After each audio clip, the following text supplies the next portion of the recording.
جوړ په خیر د پټو خبرو خبرونې ته ښه راغلاست. کوربه نن یو ځل بیا زه میرویس افغان یم او میلمه په ملګرو ملتونو عراق او افغانستان کې د امریکا د متحده ایالاتو پخوانی سفیر، د افغانستان لپاره ځانګړی استازی او د دوحې د مذاکراتو د پلاوي مشر ښاغلی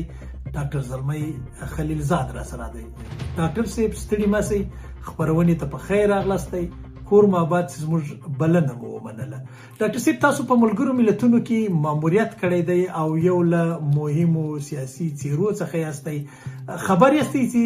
تازه د پاکستان له لوري د افغانستان پر خاوره تیری سوی دی. یو ځل بیا د پاکستان الوتکو په افغانستان کې دننه واړه ماشومان، ښځې او بېګناه وګړي په نښه کړي دي. او ستاسو په اند دا ډول بریدونه په ملګرو ملتونو کې څنګه ارزول کیږي، په کومه سترګه ورته کتل کیږي، او یا دا څومره لوی جنایت دی چې د افغانستان د شریر ګاونډي له لوري تر سره شوی دی د افغانستان په خاوره کې دننه. که څه هم دا لومړی ځل نه دی، دا شپږم ځل دی چې د طالبانو له واکمني سره هممهاله د پاکستان له لوري داسې بریدونه شوي دي، خو یو ځل هم دوی خپل دښمن نه دی په نښه کړی، بلکې د دوی هغه استخباراتي معلومات چې دي هغه دروغ ثابت شوي دي. نو یو اړه خو دا دی چې پاکستان په افغانستان کې خپل استخباراتي کنټرول یا هغه استخباراتي منابع له لاس ورکړي دي، او بل اړخ دا دی چې یو ډېر لوی جنایت یې کړی دی. ستاسو له نظره دا څومره لوی جنایت دی او تاسو په کومه سترګه ورته ګورئ؟ لومړی خو تاسو نه مننه. دوه شی زه به غواړم چې ووایم. یو دا چې د افغانستان و پاکستان رابطه او مشکلات چې وجود لري، د مشکلات د حل لپاره دواړو خوا، هم افغانستان هم پاکستان، باید د مشکلاتو د حل لپاره د دیپلوماسي مذاکره نه استفاده وکړي. زما په نظر که په تاریخ کې هم وګورو، پس د هغې نه چې پاکستان تشکیل شو، مشکلات د افغانستان و پاکستان ترمنځ دواړو خواو ته ډېر ضرر رسېدلی ده او د افغانستان مشکلات که تاریخ نقطه نظر نه وګورو، پس له هغې نه چې پاکستان منځته راغی، افغانستان هغه سره مخالف و په هغسې طور چې پاکستان منځته راغی، او په ملل متحد کې د پاکستان په ضد رای ورکړ.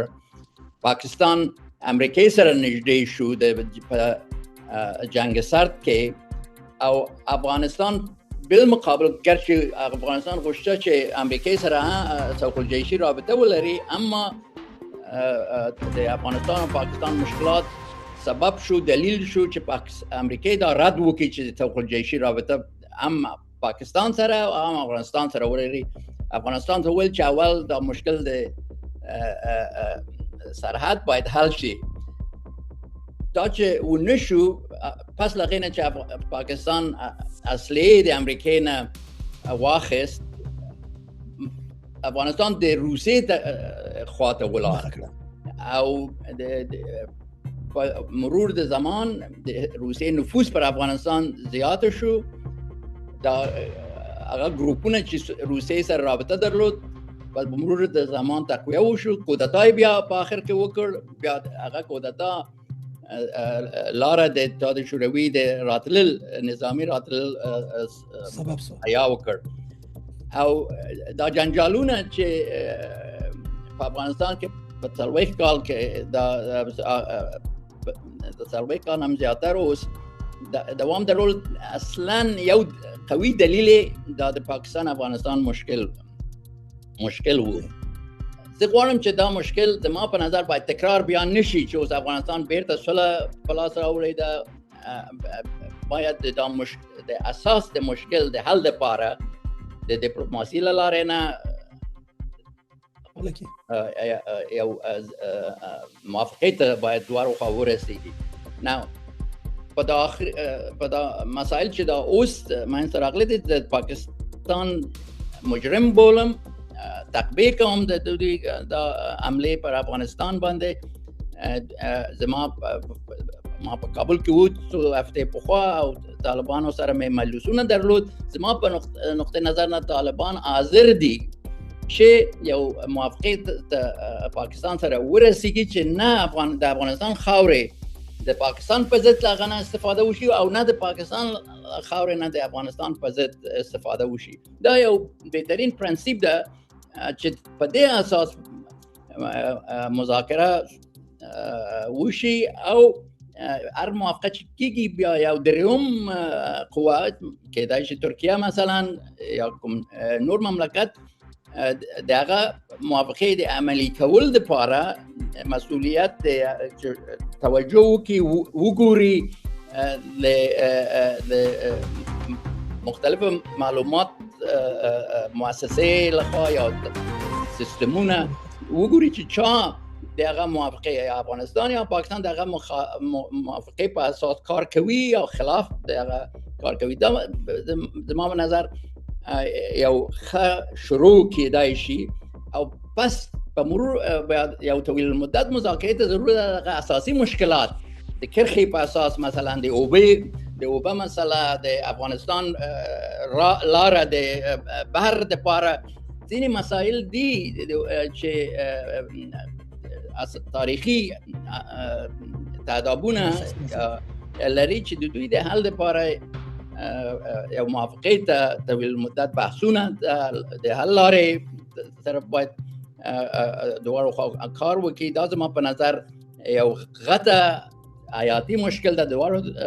مملکتونو لپاره، خصوصا افغانستان لپاره چې باید په باندې کار وشي. ډاکټر صاحب تاسو ول چې طالبان تیار دي، ولی پاکستان نه دی تیار د داسې هوکړې لپاره د داسې حل لپاره؟ زما په نظر پاکستان اشتباه کوي او خصوصا اوسنی د نظامی رهبریت او غلطه تحلیل لري. په دې فکر دی چې دوی په هغه شی چې دوی غواړي فشار لاره نه یا د اصلي د استفاده لاره نه کولای شي چې پر افغانان تحمیل وکړي او ما ته دام روشن نه ده چې دوی په افغانستان کې اصلا څه غواړي. آیا د مشکلات چې دي د مشکلاتو حل غواړي که دوی د مشکلات حل غواړي هغه شی چې ما پیشنهاد کړی ده کېدای شي چې یو معقول زما په نظر اقلا لاره به وي چې ډیپلوماسي او مذاکره لخوانه او یا دوی کوم بولشي غواړي اما هغه شی چې دوی غواړي نشي کولای چې هغه وایي چې څه ده هغه ممکن معقول نه وي، ممکن یا عیب غونډه به وي چې دوی غواړي مثلا یو ضعیف په جنجال افغانستان غواړي خدا دوی نشي کولای چې وایي چې موږ داسې او افغانستان غواړو. زه نشم کولای چې په اطمینان کې ووایم چې دوی داسې یو شی غواړي. دوی ما ته ویلي نه دی هغه وخت چې مسئولیت مې درلود، اما ټول پاکستانیان په دا نظر نه دي، حتی په نظامی پاکستانیان هم ټول په یو نظر نه دي. اما بدبختانه زما په نظر په اوسنی شرایط چې او اوسنی رهبریت چې په پاکستان کې وجود لري زما په نظر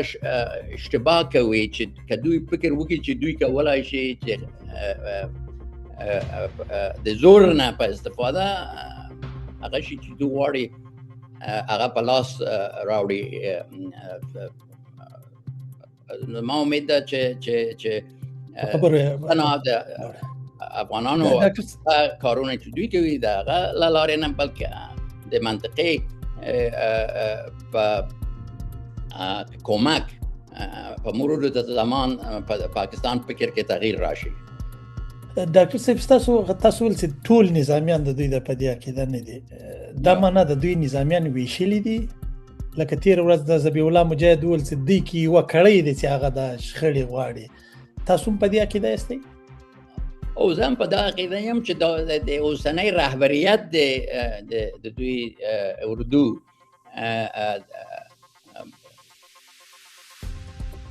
یو غیر معقول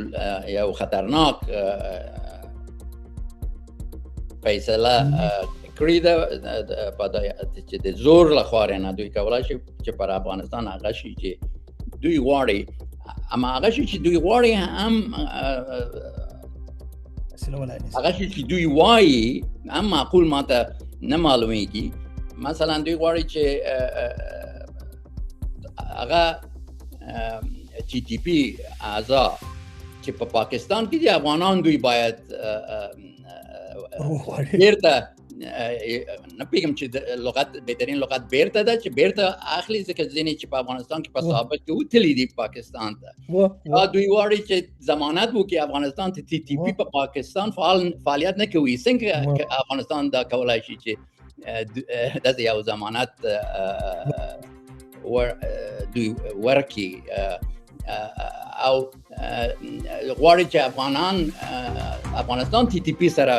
جنگ شروع کی. داسې مسائل خو معقول هم نه ده چې یو مملکت بیا بل مملکت نه داسې یو تقاضا وکړي او عملی هم نه ده. باید زما په نظر شروع په دا کې باید وي چې د پاکستان له خاورې نه، ځکه افغانان هم نگرانی لري چې مثلا امکان لري چې پاکستان د آیسس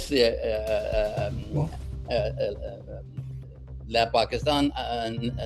اراضی نه استفاده وکړي د افغانستان په ضد فعالیت وکړي. او دا درسته ده چې آیسس وجود لري په پاکستان کې، آیسس کې او پاکستان وایي چې دا ټي ټي پی په افغانستان کې موجودیت لري چې دواړو خوا موافقه وکړي چې اجازه به ورنکړي چې د خاوره د افغانستان یا خاوره د پاکستان یو بل په ضد استفاده وشي او دقیق موافق پیدا وشي چې څنګه اطمینان پیدا دواړو خوا اطمینان پیدا کولای شي چې هغه چیز موافقه کیږي هغه عملی کیږي. او ترکیه مثلا یو پیشنهاد کړی و چې دوی دا مسؤلیت به وغواړي چې دوی بیا تعقیب وکړي چې آیا افغانستان دا هغه وعده چې ورکوي عملی کوي همچنان پاکستان. دا زما په نظر یو معقوله شروع نقطه به وي. کېدلای شي ډاکټر صاحب که چیرته موږ د مذاکراتو لړۍ ته ولاړ شو، تاسو یو کامیاب مذاکرات واستئ، یو بریالي کس واستئ چې لږ تر لږه د افغانستان څخه مو دا جګړه وایسته. لکه څه ډیر خلک د تیر جمهوریت واکمن سیاسيون دا تور لګوي چې ډاکټر صاحب له اوله سره د طالبانو پر طرف ولاړ و یا د امریکا خوښه دا ولا چې د غواکي افغانستان روغ و طالبانو ته وروسپاري. که زه دې اړخ تراسم څومره ممکنه و چې هغه وخت د امریکا نظر داسي و او یا ستاسو نظر داسي و؟ نه، د امریکای هدف چې مسؤلیت ما سره و چې افغانانو سره د هغه هدف د موافقت لپاره کار وکم، علیزلې وکم او ما دې علیزلې وکړ چې یو چې امریکا غوښته چې خپل قوا له افغانستان بیرته امریکای ته راوړي. په دې نتیجه رسیدلو چې دنیا تغییر کړې ده او د تروریزم مشکل هم تغییر کړی ده او باید د هغه دا نوې شرایط چې راغلي او پس د 20 کاله په افغانستان کې باید قوا بیرته افغانستان ترک کی. او دوم هدف و چې د افغانستان له خاورې نه د امریکای په ضد د تروریست ګروپونه او افراد باید استفاده نشي. او دریم هدف دا و چې افغانان چې د افغانستان مشکل نظامی حل نه لري او باید افغانان یو بل سره حکومت د افغانستان او طالب او نور افغانان یو باید یو موافقه وکړي د آینده حکومت په باره کې. دا هدف نه و چې طالب حکومت واخلي د امریکای هدف دا نه و او امریکا هم په دا نظر و چې دا حکومت چې په افغانستان کې په هغه وخت و جمهوریت هم دا استعداد ندارلود چې طالب ته شکست ورکړي او حکومت یوازې په لاس واخلي او بدبختانه چې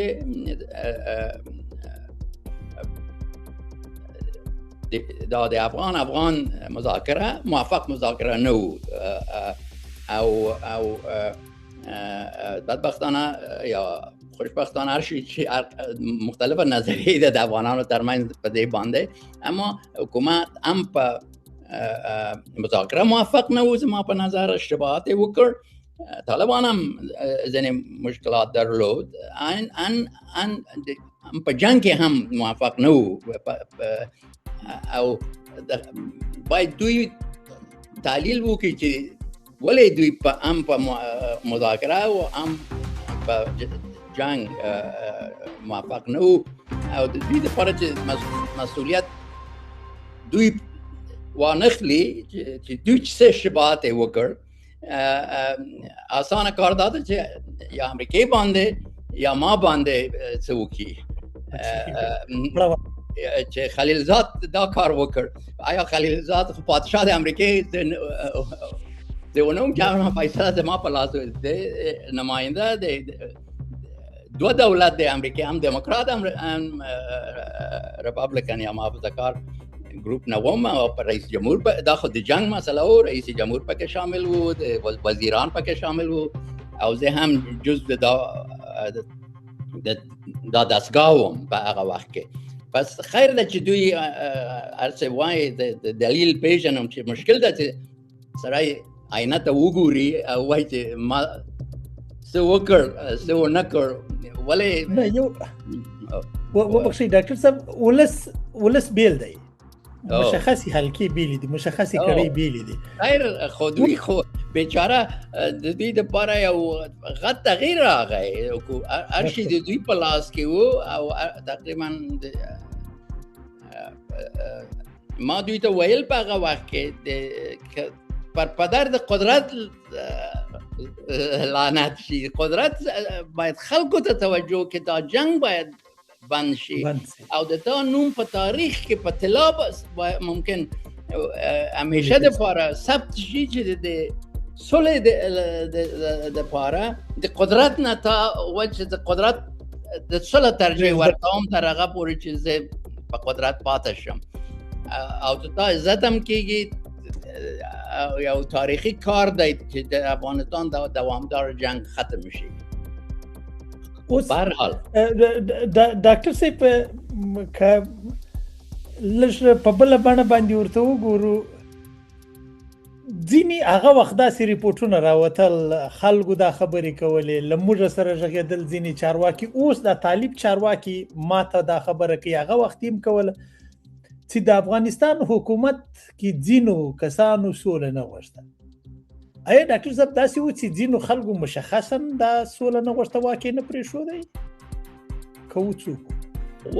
سړی نشي کولی چې په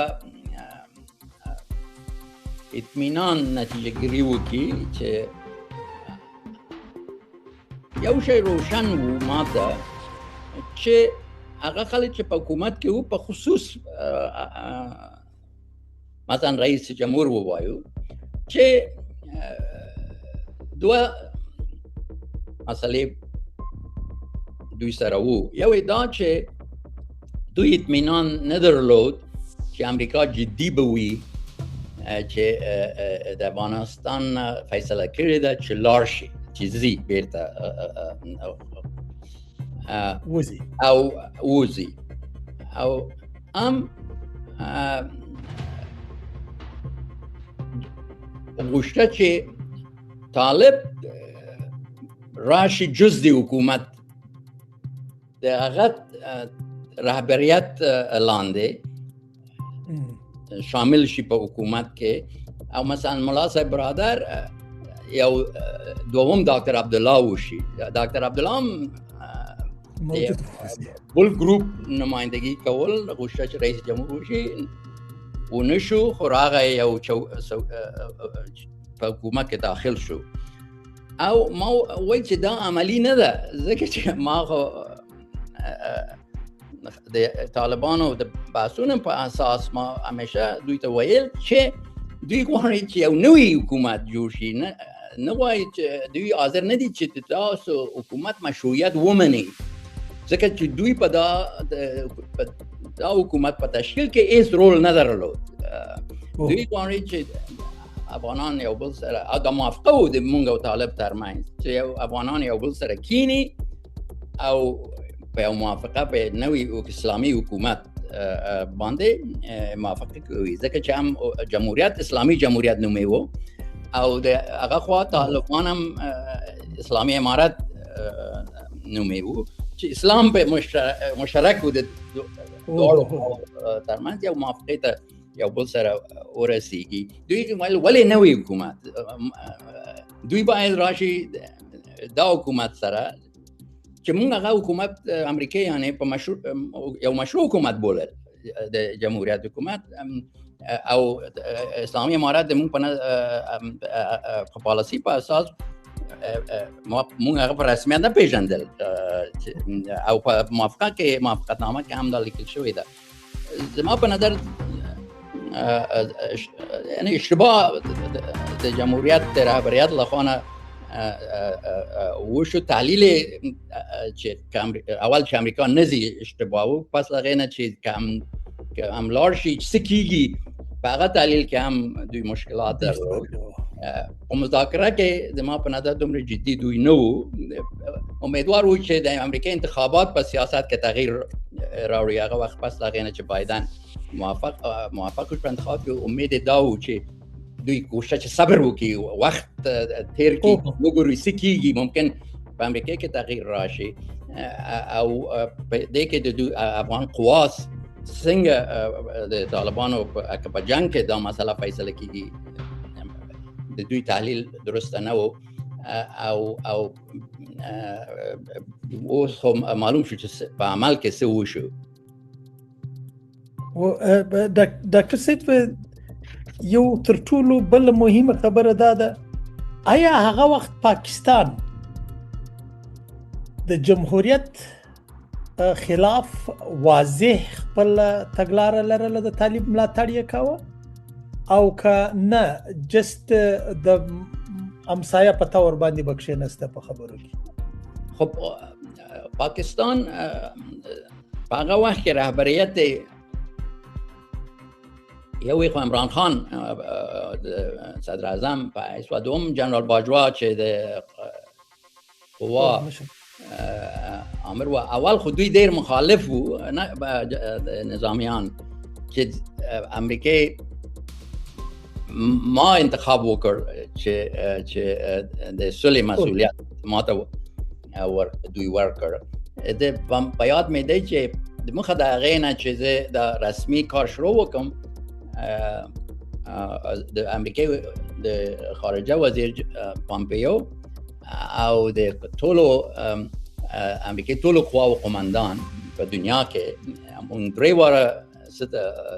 اسلام آباد سفر وکړ او هغه مجلس کې چې زه هم موجود وم د جنرال باجوا او د آیسای قومندان چې اوس په زندان کې دی او ځینې نور نظامیان تقریبا یو ساعت یو نیم ساعت لپاره څه ته وویل پامپیو ته رئیس جمهور د امریکا اشتباه کوي چې خلیلزاد زما په مخ دا بحث ځکه خلیلزاد د مونږ په دا ویلې دا ویلې یو غټ یو دوسیه غونډه ځان سره درلود راولې وو او بیا څنګه مانه تختم وک پامپیو چې تاسو وایي ما ویل ته هغه چې ما ویلې ده زه په کې عقیده لرم باور لرم اوس however په اوسنی شرایط مونږ د امریکای سیاست تغییر کړی دی اوس غواړو چې یو نوې حکومت د صلح له لارې نه چې پکې طالبان هم وی او نور افغانان هم رول ولري جوړ شي او هغه مجلس چې مونږ عمران خان سره درلود چې دوی نظامیان هم پکې وو هغه ول چې مونږ هم دا غواړو د پاکستان سیاست هم دا چې داسې یو حکومت عام شمول ورته لغت وی چې طالبان هم پکې وي راشي او کته د پاکستان سیاست زه کولای شم چې مونږ پاکستان کې جدي وي په دې چې غواړي د لپاره کار وکړي مشکل زه نه ګورم چې دوی سره همکاري وشي اما که دوی جدي وي هغه ول خاطر الله مونږ هم دا غواړو که امریکا اوس فیصله کړې ده حاضر یو چې همکاري وکړو ما ول چې څنګه تاسو کولای شئ چې دا ثابت وکړي ماته چې تاسو جدي همکاري کوئ ول چې څه غواړئ چې مونږ وکړو چې تاسو خانه وکړو چې مونږ دا غواړو یا پس هغه نه د ملا صاحب برادر چې په زندان کې وو مثلا راغی چې ملا صاحب خلاص شي یعنی او ځینې کورنۍ ستاسو په غوښتنه وایستلې دا ماته چې دوی دا غواړي چې دا کار وشي اما یو شی هم منځته راغی و چې ما فکر کاوه په مخه ده په گذشته کې چې هغه وخت چې سفیر وم په کابل او پس لاغینه چې پاکستان پر طالبان ډیر نفوذ لري دا د ما سو و فکر تعلیل او باور و اما ما پس له څو هفتې نه مې ولې چې دا درسته نه و دا طالب دوی تر امر لاندې نه دي ټول ممکن ځینې افراد به وي اما ټول سنو دوی تر امر لاندې نه و هغه وخت او چې دوی کولای شي چې پیغامونه انتقال ورکي یا بحث ور سره وکي یا تشویق وکي اما نه امر نه سوای پر کولای تر کنټرول لاندې د پاکستان تر کنټرول باندې دوی نو دا ډیره مهمه خبره او بیا ځکه چې پس لغینه چې مستقیم بحث کې طالبانو سره شروع کړ او په خپل پس سو هفته نه مې ولید چې مسله اصلا څنګه ده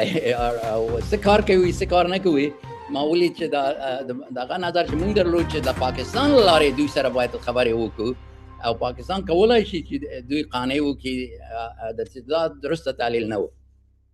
دا زړه زیاته مهمه خبره ده ډاکټر صاحب ځکه تر ډیره حد پورې د طالبانو خلاف هم دا خبره کېدله او تر ډیره حد پورې طالبان هم داسې بلل کېدل او خاص کر د ډاکټر صاحب غنی په حکومت کې یا د کرزي صاحب په حکومت کې هغه داسې ډیره دا خبرې کولې بهرحال زه په خپل ما دا ویل چې نه یوازې دوی دا ویل مام دا ویل او پس لغینه چې او ځابانه لکه کوم شم مې ولید چې مثلا څه ده په یاد چې په یو ټلو انټرویو ما ویل چې د دې چا ما سوال وکړ دا ژورنالیست چې د ملا برادر مثلا په باره کې ملا صاحب برادر په باره کې چې آیا نه پیغام چې سوال یې سو اما زما جواب چې هغه وطن پرست دی په فارسی کې دا مذاکره بعد ما ویل چې هغه کلیپ یا وایرل هم سو او هغه بیا د ټول حکومت به ما باندې څه وکړ حمله وکړ انتقاد وکړ لیکن ډاکټر صاحب لا برادر خو ثابت کړه چې هغه وطن پرست دی رښتیا یعنی کوم شي نه حقیقت مې ما دا چې حقیقت وایم حتی که 100% بوضاحت د خبرې نشو کولای چې دا د حکومت مسائل دي اما همیشه د بر صحبت چې ما کړی دا هغه چې ما ویلې دا چې ما په نظر حقیقت وي که ما اشتباه یم ما ویل چې ځینې مسایل ما ویلې ده چې پس حقایق چې ما ته روشن شو نظر مې تغییر ورکړی ده دا یو شی وو چې د پاکستان په باره کې ما روشن وکړم ډاکټر صاحب دا اوس د امریکا کانګرس د بهرنیو اړیکو کمیټه داسې طرح ارزوي چې له مخې به کېدای شي په افغانستان کې د بشري مرستې یا ودرول شي یا به استدلال پر دې روان ده چې دا مرستې طالبانو ته رسي تاسو وایئ ستاسو نظر تغییر وکړ ایا اوس طالبان د حکومت ته راغلي دي فکر نه کوي د امریکا نظر به د دوی متعلق تغییر کړی وي یا په امریکا کې هغه نظر څه موجود دی خب مسائل دومره آسان نه دی ځکه چې هغه چې امریکا غوښته چې افغانستان ووځي بالاخره په اخر کې دا داسې ونشو. ما ویل چې امریکا غوښته چې یو خرابطه افغانستان سره ولري. په دوحه موافقه کې هم دا لیکل شوی ده، اما امیدواری دا و چې یو تفاهم په اساس د مذاکره په اساس د حکومت جوړ شي او په بین‌المللي جامعه په موجودیت انتقال د قدرت موجودیت دیپلوماسي نقطه نظر نه. مثلا په 2-3 ورځې پس د مخه د غینه چې تا سقوط په کابل کې وشو موافقه شوی وو د ډاکټر اشرف غنی حکومت او د نورو مهمو عناصر په کابل کې، مثلا ډاکټر رئیس کرزی او ډاکټر عبدالله او نورو، چې یو هیات لارشي سته د کابل نه یک مقتدر هیات دوحه ته. په دوحه کې بیا یو موافقه وشي د یو نوی حکومت د تشکیل لپاره او د هغه حکومت یو ممکن یو انتقالي حکومت په واحد سو مدت لپاره او بیا یو جرګه غونډه یو چینی جرګه په کابل کې دایر شي او سفیران او نمایندگان هم موجود ولري. دا نوی حکومت د قدرت انتقال وکړي او سفارتونه پاتې شي او اما داسې خو نشو او دا عکسونه هغه چې د امریکای قوات یو غته اشتباه او مشکل وشو او دا خپل منفي تاثیر درلود او تر اوسه هم عادي رابطه د امریکای او افغانستان ترمنځ وجود نه لري. سفارت بند شو د افغانستان کې. دا وخت نیسی، دا یو ست ضرورت ده، یو باور ته ضرورت ده، قدمونه ګامونه ته ضرورت ده چې هغه ځای ته دواړو خوا ورسیږي. په اوسنۍ شرایط خو یو مشکل چې د حل لاره ضرورت ده او ما څو ځلې سفر هم کړی ده چې خپل شخصي مشورې هم ورکم چې دا مثلا دوه امریکایي چې په زندان کې وجود لري باید دوی خلاص شي. دا یو بده تاثیر کړی ده، یو دردسر ده افغانستان لپاره او یو مشکل ده د عادي د پیشرفت د رابطه د دوه خواو ترمنځ. او ډاکټر صاحب د مرستو د بندیدو د کمیټه چې کوم وسوای دا امکان لري د مرستې بندي کی د امریکای خو په تاریخ کې دا سکری دا بشري کومکونه کړی دا د ضرورت نقطه نظر نه یوازې افغانستان ته بلکې نورو ممالکو ته هم نورو خلکو چې ضرورت پکې وجود ولري. زه په جریان کې نیم چې دا مسله دا بس په کوم ځای کې ده. یو بل خبره ډاکټر صاحب دلته یو اندېښنه دا هم موجوده ده. څه فکر کوي د یو چارواکي په صفت نه دی و سیاستوال په صفت باندې دی و نړیوال سیاستپوه په صفت باندې کچيري امریکا هم داسې طالبانو ته شاکي او چین او روسیا لا نور ورته نږدې کیږي، هر ورځ هغه قدمونه یې ښکاره کیږي. فکر نه کوي طالبان به د روسیې لور ته نږدې شي؟ خب زما په نظر طبعا روسیه او چین هم خپل حسابونه لري. وخت کافی ممکن مونږ تاسو نورو چې د روسیې د حساب په باره کې چې دوی څه غواړي په افغانستان کې یا چین. زه د امریکای په منفعت بولم چې افغانستان سره مثبت اړیکې ولري و همچنان د افغانستان په نفع کې بولم چې یو مثبت رابطه امریکای سره هم ولري. څه باید وکړي؟ یعنې د طالبانو حکومت باید څه وکړي؟ او باید خصوص په هغه شرایط چې اوس تاسو په شروع وکړ دا بحث د پاکستان مثلا دا افغانستان ضرورت لري د ما نقطه نظر نه چې دا یو خب بالانس او پاور ته توجه د قدرت بالانس په دنیا او منطقه کې توجه وکړي او د خپل منافع په د پیشرفت لپاره او د خطر سره مقابله لپاره دا یو ضروري شی ده او دا یو دلیل ده چې ما بله بحثونه کې په کابل کې ما ویلي ده چې خپل افغانستان خپل خطه منافع ته باید توجه وکړي چې پس اوسنی شرایط دوی څه دي. زه نه وایم چې تاسو وایئ چې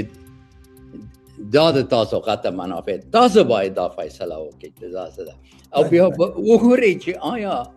داسې انزوا ده یا مشکل پیچیده رابطه امریکایی سره یو نقطه نظر نه خو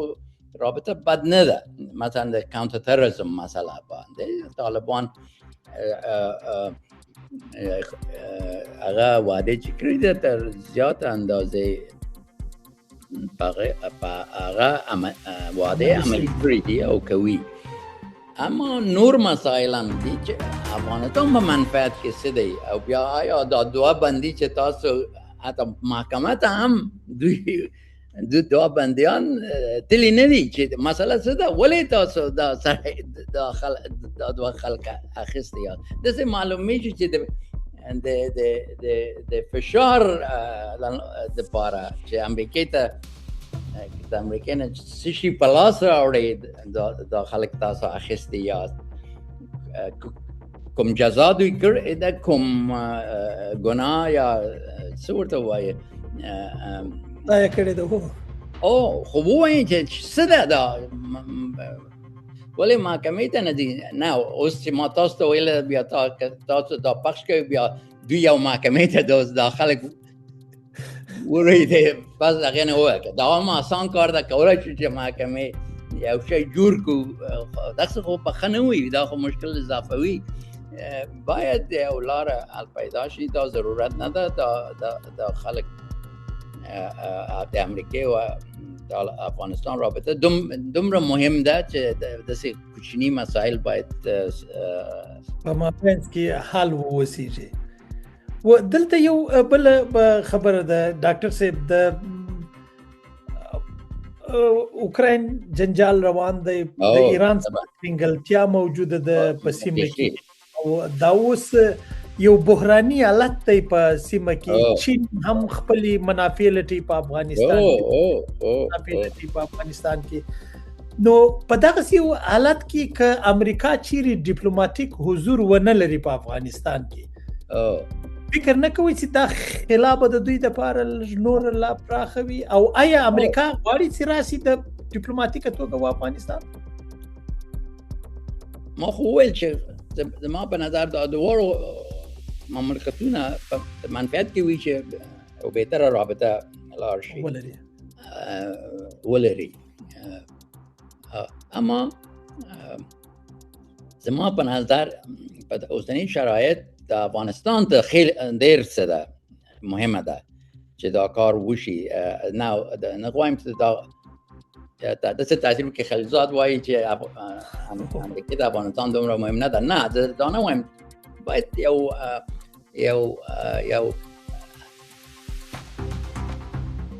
د حقایق او شرایط په اساس چې اوس مطرح دي. تاسو د ایران ته اشاره وکړه د جنگ د امریکا او ایران ترمنځ یو امکان ډېر امکان شته، حتمي نه وایم چې حتمي ده، امکان شته او وګورئ په پاکستان کې څه کېږي او پاکستان افغانستان مشکلات غونډې پاکستان ډېر ماهرانه سکیټ سره کار کوي. ممکن افغانانو ته مشکل وي چې لکه دوی غونډې وکړي، اما افغانستان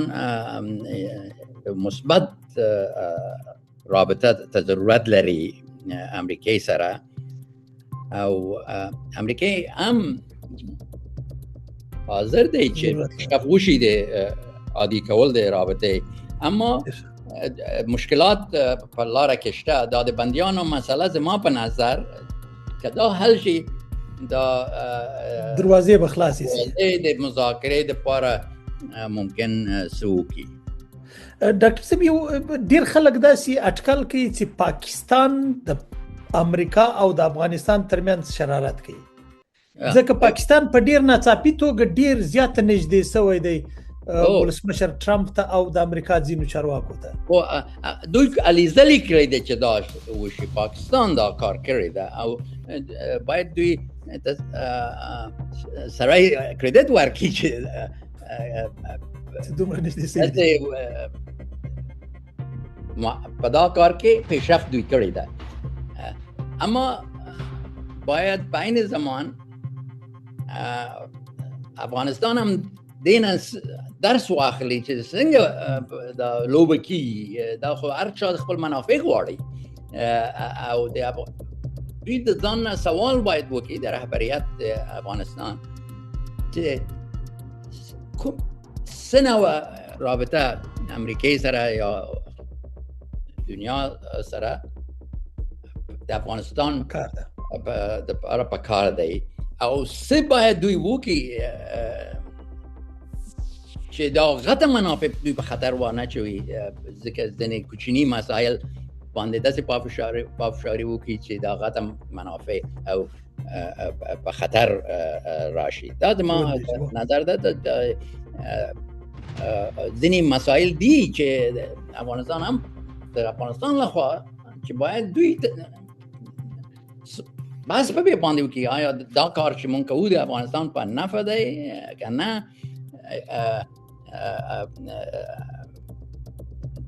دا خو بالاخره مسئولیت دوی سره دی غلط حساب باید سره ونه کړي چې هغه بخصوص چې نه یوازې چې د خپل مسئولیت مسله وي چې هر چا چې وي بلکې د 40 میلیون خلک چې مسئولیت چې تا باندې دی دا هغه د خلک په منافع باندې باید حساب وشي دا زړه مهم ټکی دی ډاکټر صاحب ځکه دا کېدای شي د پیسو د کنګل مات کی چې دا اوس پیسې کنګل دي د افغانستان لوی سرمایه کنګل ده دا کېدای شي دغه د حل لپاره د سیاسي رابطې د بین المللي مسایل که افغانستان غواړي یا نه غواړي خو امریکا یو قوي عنصر ده په دنیا کې اوسنی شرایط او باید سره عملی فکر وکړي چې څنګه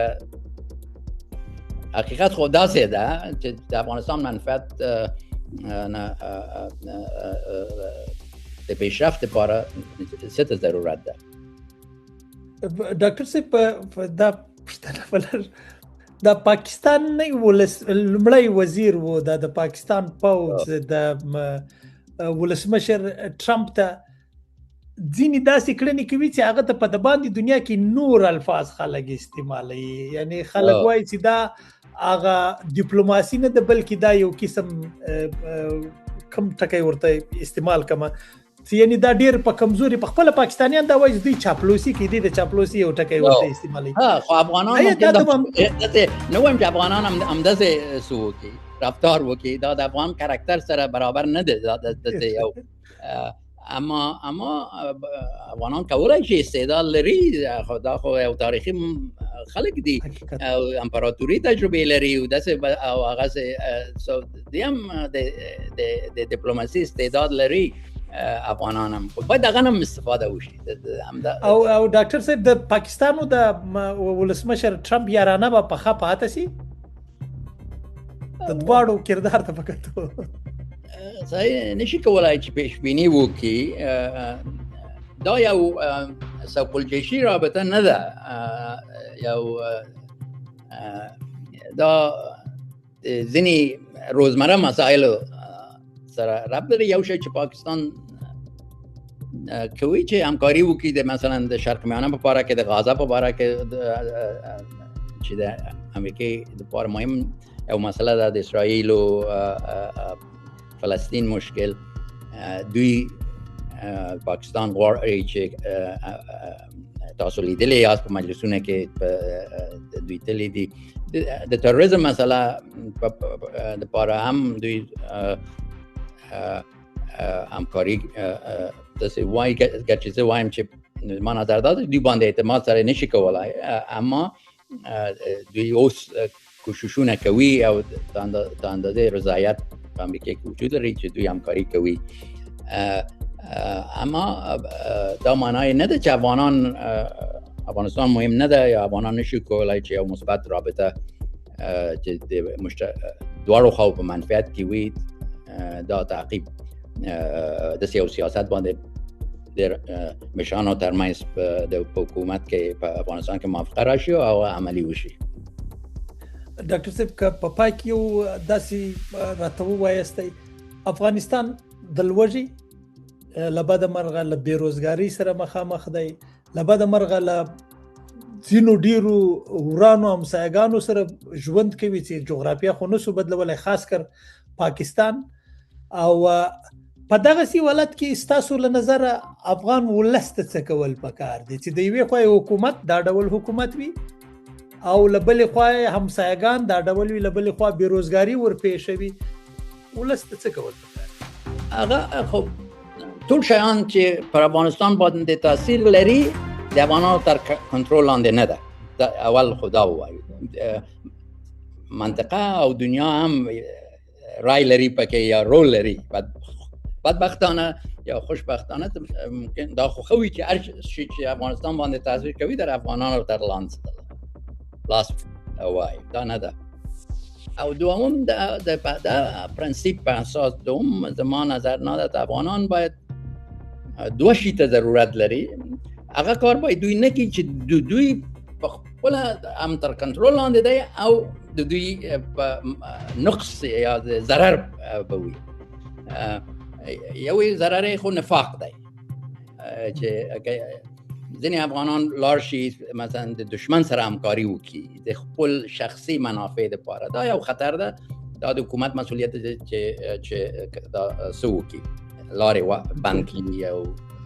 همکاري وکړي یو بل سره او افغانانو جذب کړي د یو فرمول د آینده لپاره ملي پخلاینې ته لاره یا آشتی ملی یا تفاهم یا یو شی غیر طالب افغانان چې طالب ندي، چې دی افغانان چې طالب ندي، چې هغه هم په د آینده د افغانستان ځان وګوري. مثلا کېدای شي جرګې له خوا نه، لوی جرګې له خوا نه، شورا کې راشي. چې دا وایم هدف مې دا نه ده چې هغه خلک چې پخوا رول درلود او د هغه چانس دوی درلود دوی هغه نه ښه استفاده نه کوي هغوی بیرته راشي، نه دا مسله نه ده. اما دی نه باید سړی داسې ونه کړي چې هېڅ هغه خلک طالب نه دی، هېڅ په سیاسي نقطې نظر نه په شورا او په مشورې رابطه رول نه لري. دا زما یو نظر یو مسله دا ده چې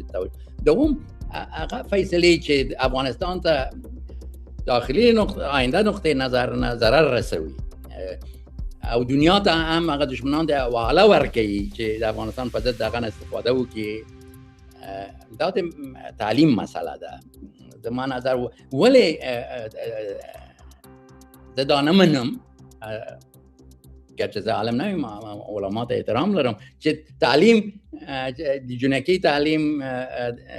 د اسلام مقدس دین په اساس پس د هغې نه جنکی دیارلس کاله سنې وي او 12 کاله سنې وي، باید دا څه نه ده، عملي نه ده. باید دا مسله هم حل شي. دا دوی مشورې لرم چې هغه شي چې څه نه لري چې ضرر رسوي، مثلا کافي تخنیکي تعلیم موجود ونه لري، دا ضرر ده. زما په نظر ده دینی تعلیم عالم نه یم، دینی مهمه ده، مشکل نه بولم هغه سره، اما دا تخنیکی تعلیم هم جنکی و ښځې او هم د مرد لپاره د پیشرفت د افغانستان لپاره زما په نظر ده. ډېر مدت پخوا افغانستان یو مرکز د تمدن و، تعلیم تاسو تاریخ د بلخ او د نور ښارونه وګورئ د مولانا صاحب په دوره کې د افغانستان د یو تمدن مرکز و اما اوس که سړی وایي چې دا محدودیتونه شته چې خپل له خپل ځان له خوا نه مطرح شوی ده دا باید د مشکل د حل لپاره څه وشي که افغانستان په خپله د تولید مرکز ونه شي چې دنیا ورته ضرورت ولري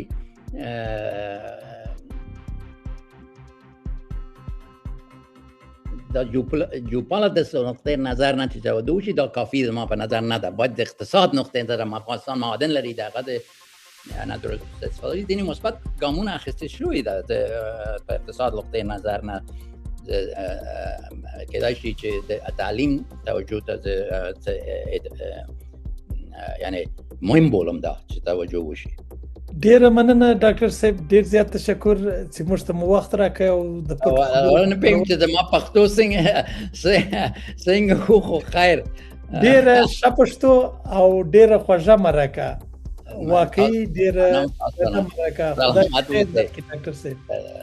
خواهش تاسو موفقیت غواړم ځکه چې د ټول افغانانو موفقیت غواړم تاسو ژوندی اوسئ.